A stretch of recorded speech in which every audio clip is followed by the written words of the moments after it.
വസീഫ്, ഇന്ന് കെ.സി. വേണുഗോപാൽ പറഞ്ഞത് മലപ്പുറത്തെ അപമാനിച്ചത് കേരളത്തോട് ചതി ചെയ്ത മുഖ്യമന്ത്രിക്കെതിരെയുള്ള വിധിയെഴുത്തായിരിക്കും നിലമ്പൂരിൽ വരാൻ പോകുന്നത് എന്നാണ്.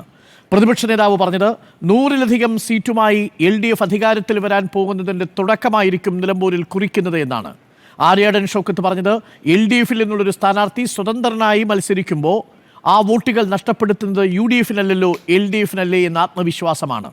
ഇന്നത്തെ UDF കൺവെൻഷനിലെ ജനപങ്കാളിത്തം LDF-ന് ആശങ്കയാകുന്നുണ്ടോ? വി വസീഫ്.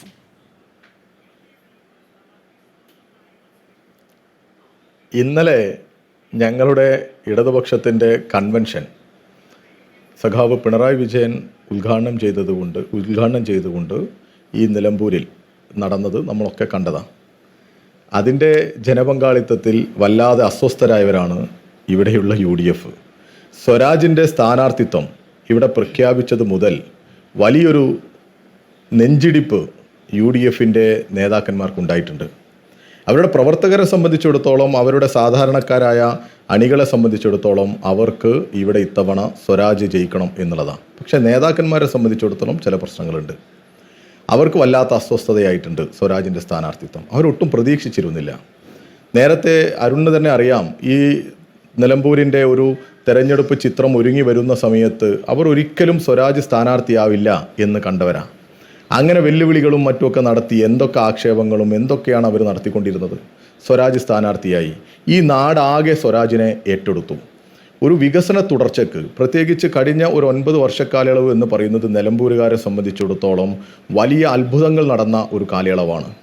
ഇവിടെ നേരത്തെ ഈ ആര്യാടൻ മുഹമ്മദിൻ്റെ കാലഘട്ടം ഒരു 30-34 വർഷക്കാലയളവിൽ ഇവിടെ ഭരിച്ചിരുന്ന സമയത്ത് എന്തായിരുന്നു ഇവിടെ ഉണ്ടായിരുന്നത് എന്നുള്ളത് നമുക്കറിയാം. പൊതുവെ കേരളത്തിലുള്ള അവസ്ഥയും നമുക്കറിയാം. ഇവിടെ ഇപ്പോൾ ആര്യാടനെ കുറിച്ച് പറയുകയാണെങ്കിൽ വൈദ്യുതി മന്ത്രിയായിരുന്നു. അന്ന് കേരളത്തിൻ്റെ അവസ്ഥ എന്താ? ഈ ഫിലമെൻ്റ് കാണണമെങ്കിൽ ടോർച്ചടിച്ച് നോക്കേണ്ട ഒരു അവസ്ഥയായിരുന്നു ഈ കേരളത്തിലുണ്ടായിരുന്നത്. Power കട്ടും load ഷെഡിങ്ങുമായിരുന്നു കേരളത്തിലുണ്ടായിരുന്നത്. അവിടെ നിന്ന് വൈദ്യുതിയുടെ ഒരു സ്വയം പര്യാപ്തതയിലേക്ക്, വൈദ്യുതി എല്ലാവർക്കും കൊടുക്കുന്ന തരത്തിലേക്ക്, എല്ലാവർക്കും വൈദ്യുതി ലഭിക്കുന്ന തരത്തിലേക്ക്, എന്തിനേറെ ഇവിടെ ഭൂമിക്കടിയിലൂടെ കൊണ്ടുപോയി ലൈൻ വലിച്ചു കൊണ്ടുപോയി ആദിവാസി ജനവിഭാഗങ്ങൾക്ക് പോലും നിലമ്പൂരിൽ എല്ലാ ആദിവാസി ഊരുകളിലും വൈദ്യുതി എത്തിച്ചു, ഈ നിലമ്പൂരിൽ ഉൾപ്പെടെ. അങ്ങനെ എല്ലാവർക്കും വൈദ്യുതി. ഇവിടെ അതുപോലെ 22 സ്കൂളുകളാണ്. നിങ്ങൾക്കറിയാം, UDF-ൻ്റെ ഭരണകാലത്ത് അവരുടെ ഒരു പ്രഖ്യാപിത നയം തന്നെ ലാഭവും നഷ്ടവും നോക്കി സ്കൂളുകൾ അടച്ചുപൂട്ടുക എന്നുള്ളതായിരുന്നു.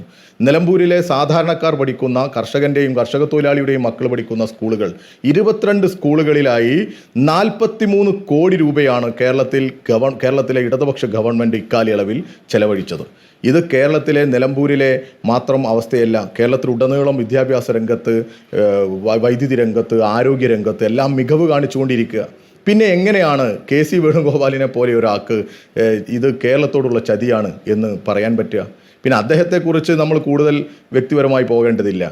ഒരു നിലവാരവുമില്ലാതെ സാധാരണ VD സതീശൻ പറയുന്ന ഒരു പ്രസംഗ സ്റ്റൈലിലേക്ക് അദ്ദേഹം ഇന്ന് പ്രസംഗിച്ചു പോയി. അത്രയേ ഉള്ളൂ. അദ്ദേഹത്തെ സംബന്ധിച്ചിടത്തോളം വല്ലാത്തൊരു അസ്വസ്ഥതയിൽ വന്ന് പ്രസംഗിച്ചു പോയി എന്നുള്ളതിൻ്റെ അപ്പുറത്തെ വേറെ കാണേണ്ടതില്ല. യഥാർത്ഥത്തിൽ ഇവിടെയുള്ള സ്ഥാനാർത്ഥിയെ ഈ മലപ്പുറത്തെക്കുറിച്ച് പറഞ്ഞത്ര, അല്ലെങ്കിൽ മലപ്പുറത്തെ ഒരു പ്രധാന വിഭാഗമായ മുസ്ലിം ലീഗിനെ കുറിച്ച് പറഞ്ഞത്ര ഞങ്ങളുടെ ആരെങ്കിലും എന്തെങ്കിലും പറഞ്ഞിട്ടുണ്ടോ? അതിനെക്കുറിച്ചൊക്കെ നമ്മൾ ഒരുപാട് സമയം ഇവിടെ ചർച്ച ചെയ്തതാണ്.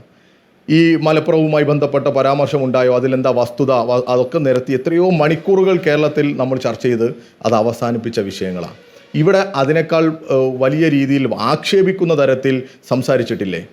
സാക്ഷാൽ ആര്യാടൻ മുഹമ്മദ്, ET മുഹമ്മദ് ബഷീർ എന്ന് പറയുന്ന മുസ്ലിം ലീഗിൻ്റെ അഖിലേന്ത്യാ ജനറൽ സെക്രട്ടറിയെക്കുറിച്ച് എന്താ പറഞ്ഞത്? ലക്ഷണമൊത്ത വർഗീയവാദി എന്നാണ് പറഞ്ഞത്. അതായിരുന്നു ഇവിടുത്തെ ചിത്രം. അതുണ്ടല്ലോ ഇവിടെ. പാണക്കാട് തങ്ങളെക്കുറിച്ച്, പാണക്കാട് കുടുംബത്തെക്കുറിച്ച് ഇവിടുത്തെ UDF-ൻ്റെ സ്ഥാനാർത്ഥി പറഞ്ഞ വാചകങ്ങൾ എന്തൊക്കെയുണ്ട്?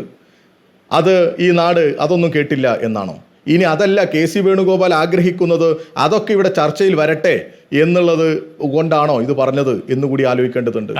എത്ര മോശമായ രീതിയിലാണ് ഒരു UDF-നോട് ഒട്ടി നിൽക്കുന്ന, കോൺഗ്രസിൻ്റെ ഭാഗമായി മലപ്പുറത്ത് നിൽക്കുന്ന ആര്യാടൻ മുഹമ്മദും അതേപോലെ ഇപ്പോൾ സ്ഥാനാർത്ഥിയായിരിക്കുന്ന വ്യക്തിയുമൊക്കെ മുസ്ലിം ലീഗിനെയും, മുസ്ലിം ലീഗിൻ്റെതിൻ്റെ അപ്പുറത്തേക്ക് അവരുടെ ഒരു ആത്മീയ നേതൃത്വമായി കാണുന്ന പാണക്കാട് കുടുംബത്തെയും എത്ര വൃത്തികെട്ട രീതിയിലാണ് ആക്ഷേപിച്ചത്. തീവ്രവാദികളും വർഗീയവാദികളുമായി ഈ പറയുന്ന നേതാക്കന്മാരെ എല്ലാം ചിത്രീകരിക്കുന്നതിൽ മുൻപന്തിയിൽ നിന്നവർ ഇവരാ, ഞങ്ങളല്ല. ഞങ്ങൾ മതനിരപേക്ഷത ഉയർത്തിപ്പിടിക്കുന്ന, മാനവികത ഉയർത്തിപ്പിടിക്കുന്ന നിലപാടുമായി തന്നെയാണ് ഈ തെരഞ്ഞെടുപ്പിലും വോട്ട് ചോദിക്കുന്നത്.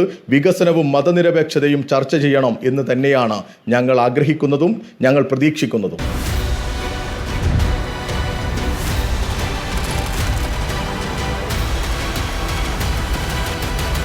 Debate with Dr. Arun Kumar.